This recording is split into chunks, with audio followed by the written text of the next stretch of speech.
چلے گئے کہ ان پہ عذاب آئے تو ان کی وجہ سے نہیں مجھ پر بھی نہ آ جائے. تو جب آپ چھوڑ کے چلے گئے تو ان کی قوم نے عذاب کے آثار دیکھے, علامتیں دیکھی کہ ہاں بھائی یونس تو صحیح کہہ رہے تھے. پھر انہوں نے اللہ سے توبہ کر لی تو اللہ تعالیٰ نے عذاب ٹال دیا. تو یہ پورا واقعہ جب تفصیل سے آئے تو اس کا ذکر کریں گے. تو اس مناسبت کی وجہ سے سورہ یونس کو یونس کہا جاتا ہے. اس سورت کا نام سورہ یونس ہے. اچھا, اب اللہ تبارک و تعالیٰ نے اس کو شروع کہاں سے کیا ہے؟ الف لام را تلک آیات الکتاب الحکیم. الف لام را, یہ حروف قرآن مجید کی اکثر صورتوں کے سٹارٹ میں اس طرح کے الفاظ ہیں, جیسے حامیم, حامیم عین سین قاف, یاسین, طہ. یہ جو حروف ہے نا, یہ حروف کیا کہلاتے ہیں؟ حروف مقطعہ. اللہ تبارک و تعالیٰ نے چند صورتوں کا آغاز ابتدا ان حروف سے کیا ہے. یہ حروف مقطعات کہلاتے ہیں.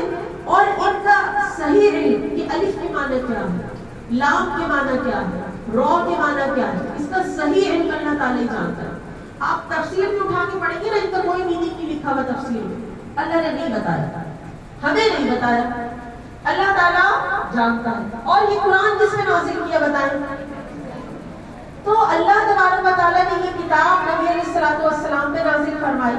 سب سے پہلے قرآن کے جو مخاطب تھے, جن سے خطاب کیا گیا, وہ میرے اور آپ کے آقا صلی اللہ علیہ وسلم. تو کیا نبی علیہ الصلوۃ والسلام کو بھی ان الفاظ کے, ان حروف کی میننگ نہیں پتہ ہوگی؟ ایسا نہیں ہو سکتا.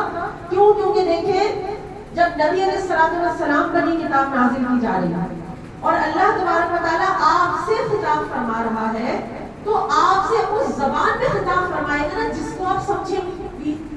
اگر اللہ تبارک و تعالیٰ آپ سے اس لینگویج میں کلام کرے جو آپ کو سمجھ نہیں نہ آ رہی ہے, تو یہ تو خلاف حکمت بات ہوگی, کہ حکمت کے خلاف. اور اللہ تبارک و تعالیٰ کا کوئی بھی فعل وہ حکیم ہے نا, حکمت سے خالی نہیں ہوتا.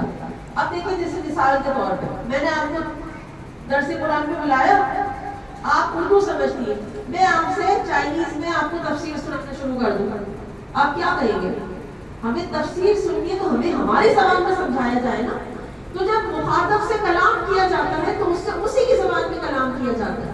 تو اس سے یہ معلوم ہوا کہ الف لام را یا حامیم ہے, یاسین ہے, قاف ہے, الف لام میم صاد ہے, یہ سب حروف مقطعات. ان کے میننگ اللہ کو پتہ ہے اور اللہ کی آقا سے ہمارے پیارے نبی صلی اللہ علیہ وسلم کو پتہ ہے. یہ بات یاد رکھیے گا, ہمیں نہیں پتہ اس کا. ہاں, بروز قیامت میں جنت میں یا آخرت میں اللہ تبارک و تعالیٰ ہمیں اس کا میننگ بتا دے تو وہ ایک الگ بات. ابھی صرف نبی علیہ الصلوۃ والسلام کو پتہ ہے, علماء یہ بیان فرماتے ہیں. پھر اللہ نے فرمایا تلک آیات الکتاب الحکیم, یہ حکمت والی کتاب کی آیتیں ہیں. آگے ارشاد فرمایا آیت